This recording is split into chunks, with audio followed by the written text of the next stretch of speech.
This vacation home is exclusively for my parents. I won't let your parents use it." I was dumbfounded by my husband's remarks, having nonchalantly purchased $1 million vacation home. So that's what this is all about. Having learned his motives, I reached the end of my tether. "Fine, but you're going to regret this, you know." "I won't. Don't ever show your face to me again," Robert said, crossing his arms with a smug grin on his face. "If that's how it is, then I won't hold back. I'll make sure he regrets it," I thought. "My name is Kathy. I married my husband Robert 4 years ago, and we've been living as a couple. Neither of us have any particular hobbies, so our savings kept growing. If I had to name one indulgence, perhaps it would be brewing coffee from beans on a weekend morning. Speaking of which, your mom's birthday is coming up soon, isn't it?" With a freshly brewed coffee in hand, I asked my husband. We were both in our mid-30s. Robert's parents turned 60 this year, a year ahead of my parents. "How about we give them a spa retreat as a gift for their birthdays? It'd be a nice memory, don't you think?" "A good idea, right?" When I suggested this, my husband agreed. "That might be a good idea. I'll ask my parents if they want anything specific. If not, we'll give them the spa retreat. It'll kill 2 birds with 1 stone." I did mean it like that. "I know, just joking. Next time I see my parents, I'll talk to them about it. Kathy, can you look up some good spas?" "Got it. How about we go on a trip too? It would be nice for a change." 2 weeks passed, and my mother-in-law's birthday was fast approaching. "Hey, we need to make a reservation soon. At this rate, we won't even make it for my father-in-law's birthday. Did you talk to your parents?" I asked hurriedly. In response, my husband answered leisurely, "Oh, did I not tell you? I've already asked their preferences, so it's fine. We don't need to book the spa retreat." "Is that so? Then it's okay, but what did they say they wanted?" Eager to choose the gift together, I asked, but my husband gave me a look that suggested he found it troublesome. "I'll handle everything. It's my parents' 60th birthday. You don't have to get involved, Kathy." I couldn't hide my surprise at Robert's words. He had never brushed me off like this before. "That's not a nice way to say it," I said, getting emotional. "Why won't you tell me? We've always chosen gifts together." Every year, we had decided on gifts for each other's parents together. So why suddenly, at a significant milestone like their 60th birthday, would he say something like this? I didn't understand my husband's thinking and was frustrated. I don't like to boast, but I'm generally a mild-mannered person. I rarely raise my voice, but my husband wouldn't change his mind. In the end, Robert wouldn't tell me what his parents wanted. Since then, there's been an uncomfortable atmosphere between us, and we only communicate about necessary matters. Even when we drink coffee brewed from beans, we remain silent. The day before my mother-in-law's birthday, my husband spoke to me for the first time in a while. "We're going out tomorrow to celebrate Mom's 60th birthday, so get ready, Kathy. We're staying overnight, so be prepared for that too." When he suddenly said we were going out, I panicked. "What? Where are we going?" "If we're staying overnight, you should have said so earlier. I have a lot to prepare." "I just told you, didn't I?" "You're definitely going to be surprised," he said, in high spirits. The next morning, we got into the car early and went to pick up my in-laws. They were very excited. I'm so excited. I never thought I'd get to celebrate my birthday like this. "I really can't thank you enough," my mother-in-law gushed. "Yes, indeed. Thank you so much, Robert." Kathy, my father-in-law, added. No, happy birthday, Mom," I replied, feeling awkward because I hadn't been involved in choosing the present at all. Even when my in-laws expressed their gratitude, I could only respond vaguely. Then my husband said something surprising. "Really, it's all thanks to Kathy." He was backing me up. I was really happy with my husband's consideration. We'd been at odds recently, but it felt like we could go back to our old relationship. My gloomy feelings lifted, and I decided to enjoy the journey to our destination. We arrived at a beautiful cabin nestled in the woods. The entrance was spacious, and the living room had floor-to-ceiling windows, making it quite attractive. The cabin was surrounded by trees, giving it a harmonious feel with nature. There were 3 bedrooms and even a hot tub in the bathroom. "We're staying here. It's so lovely." I excitedly talked to my husband and apologized for my previous attitude. I never thought Robert would choose a place like this. I don't think I could have found such a wonderful place. Leaving it to Robert was the right decision. "I'm sorry I've been so irritable lately." My excitement skyrocketed at the sight of the beautiful cabin. Then he blurted out something unexpected. "It's no biggie. If I were alone, I wouldn't have been able to buy such a cabin. It's because of Kathy that I was able to buy it." What? Suddenly, I was at a loss for words. What was he talking about? As my head filled with questions, my in-laws joined the conversation. "Thank you so much, Kathy. We never thought we'd get such a beautiful cabin," my mother-in-law said. "We were thinking about setting up a new home when we turned 60 and even considered living together. But remember, we decided not to live together, right? So we thought, we'd love a cabin, and we talked to Robert about it. From the beginning of our marriage, it's true that I declined the offer to live together. I wanted to enjoy our life as a couple, and my in-laws were still in good health. So I thought it was too early for us to live together. Robert agreed with my thoughts, and we decided to live together when my in-laws began to have difficulty with their lives. But I never expected them to ask for a new home as a present for their 60th birthday, especially a cabin. That was going too far. Trying to control my rising panic, I asked my husband, "Robert, this is a joke, right? There's no way we could afford to buy such a lovely cabin. What's the point in springing a surprise on me? It's mother-in-law's birthday. The surprise should be for her. It's not a joke. This is a genuine cabin that we bought." What? Upon hearing my husband's reply, everything went dark before my eyes. While I was in a state of shock, he continued, "Man, it really saved us. They said I couldn't get a mortgage on my own income. It was a good decision to get a joint mortgage." "Hold on a minute.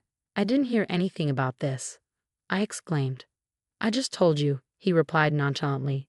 "And it's not a bad thing for you, Kathy, is it? You just said it was a lovely cabin. It's ours. That's not the issue, is it? How much did this vacation home cost?" My frustration was palpable. He dropped a surprising fact. 1 million. What? $1 million? I was stunned. "It was for my parents' 60th birthday. I thought we'd splurge a bit," he said. The amount was more than I could have ever imagined, leaving me dizzy. As if to add insult to injury, my husband began to spill another astonishing fact.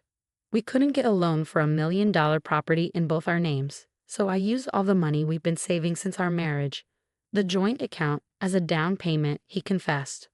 What? By this point, I was beyond shocked and just plain dumbfounded. How could he be so selfish without even consulting me? I couldn't understand it at all. Despite my shock, my husband continued nonchalantly. "Well, it's already bought. Can't do anything about it now. Besides, I took into consideration your option of not living together. Isn't that good enough? In this vacation home, we can do whatever we want. Our vacation times will be more fun, won't they?" His carefree attitude was nothing short of exasperating. But now that it had come to this, there was nothing we could do. Just as Robert said, this vacation home was indeed lovely, and our holiday enjoyment would increase. "Fine, it's already bought, so there's nothing to be done. But you could have at least consulted me," I muttered. At that, my husband brightened up and laughed. "That's more like it. I should have consulted you. I apologize. I wanted it to be a surprise for you too, Kathy. You're quite something, aren't you?" Without my knowledge, Robert had gotten a joint mortgage and used our joint savings, but luckily, we didn't have any big expenses coming up. I earned significantly more than Robert and had my own savings. Let's just accept it and think of it as a good purchase. Feeling resolved, I decided to enjoy the grand celebration for my mother-in-law's birthday party and a 2-day stay at the villa. Once home, I brewed a coffee and indulged in the memories of our villa stay. It was surprising, but the villa was really splendid. It had a wood-burning stove in the living room, which would be enjoyable in winter. Feeling happy, I spoke to Robert. "Hey, when are we going back to the villa? I want to get some new dishes for the villa." "Yeah, I'll check with my parents. Can't we go by ourselves?" "Well, the villa is technically in our names, but it was a present for my parents' 60th anniversary. It'd be wrong if they had plans, right?" I had a bad feeling. Even though it was in our names, I thought it might practically become my in-laws' property. I quickly suggested, "As it's our villa, we can invite my parents too, right?" "Yeah, if they're available," he answered non-committally. But he didn't refuse. That was a relief. The villa wouldn't become my in-laws' property, but that was too optimistic. For the past 6 months, I had not been allowed to stay at the villa once. I go there, but I can't stay overnight. I drop my in-laws off at the villa, prepare food, and then have to return home. The next day, I pick them up from the villa, clean up, and drive them back. It's been like this for 6 months. Despite my many complaints, Robert always had some excuse and sometimes even yelled at me. But today, I'm not giving up because soon it will be my parents' birthday. Hey, Robert, my father's birthday is in 2 months. We can invite them to the villa, right? It's our villa. I emphasized our villa and appealed to Robert. His reply was the same as always. If my parents don't have plans. That again, it's always the same.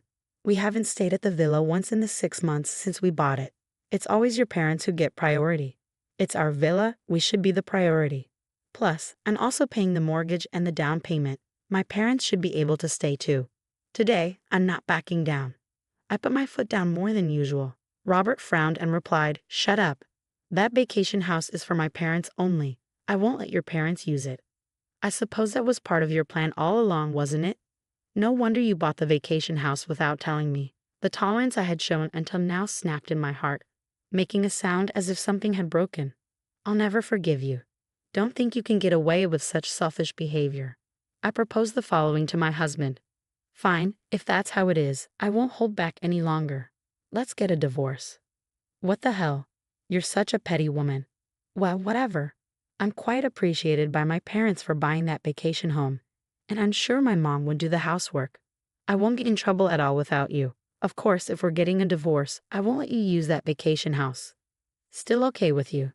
My husband had a triumphant look on his face, crossing his arms with satisfaction. I felt pathetic for falling for such a man's smooth talk, but it's too late to regret it now. All that's left is to get my revenge. I lowered my voice and put pressure on my husband. You sure you're not going to regret this? Like hell I will. Fine, it's settled then. Don't ever show up in front of me again. The next day, I filed for divorce. It was accepted without issue, and I decided to head back to my parents' house. The call from Robert to my parents' house came a few months later. When I answered the phone, he was in a panic. Is that you, Kathy? What do you want? We have nothing left to talk about, I replied coldly. In response, he shouted frantically, I tried to call your cell phone. Why didn't you pick up? Some person claiming to be your lawyer came to my house today. Hey, this is something you asked for, right? Can you explain it properly to me? What don't you understand? It's exactly as the lawyer said. Since we're divorced, I don't intend to pay the mortgage. If you don't comply, I'm considering selling the vacation house. That's all. But that vacation house is in both our names. Even if we're divorced, it's only natural for you to keep paying the mortgage, right? He pleaded, sounding desperate. I calmly replied, despite being in both our names, I'm not allowed to use it, right? So why do I have to keep paying the mortgage? That's what doesn't make sense to me. But it's a shared property. You should be the one paying. This is going nowhere. That's why I asked a lawyer. If you're going to insist on your point of view, I'm hanging up. If there's anything else, please contact my lawyer. I don't have time to talk to this unreasonable man. I have my own business to take care of. Hold on, wait up. I messed up. Let's use the vacation house alternately. Okay, that should be fine, right? You're saying keep paying the mortgage and I'll let you use it in turns. I have no attachments to that vacation house anymore. After all, I already bought a new one. Wait, what? Yes, I gifted the vacation house to my parents for their 60th birthday. It's not exactly $1 million estate, but a cozy cottage that they love. Are we done here? I don't have time to be chit-chatting with you. Hold on, please. I quit my job. I know that. What? How? It was probably my father who caused it.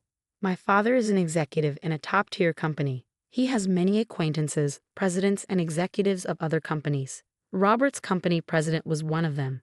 Angry at Robert's treatment toward me, my father must have talked to Robert's company president about it. The president expressed his anger, saying, "How can we have such a person in our company?" I don't know the details from there, but I had heard that Robert chose to resign on his own. I'm sure Robert's company president did something behind the scenes considering the future. Hey, help me out, Robert pleaded with a tear-choked voice. I started receiving contentious looks from my coworkers. I chose to quit. I found a new job, but the salary is less than before. I can't keep up with the mortgage payments on my home. Your father is the cause, right? Then isn't it his responsibility to continue paying the mortgage? He's so self-centered. How much further will he go to satisfy himself? I was at my limit with his selfish comments. Sure, my father might have caused you to quit your job, but the one who created the initial cause was you, Robert, wasn't it? Don't twist it to suit your narrative. You're the one who's wrong for touching our shared property because you wanted to look good to your parents. You've brought this on yourself.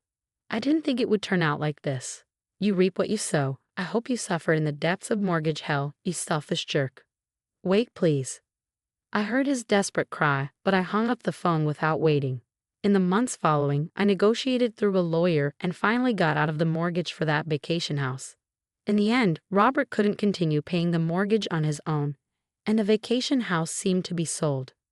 Because the property's value had decreased, Robert had ended up in debt.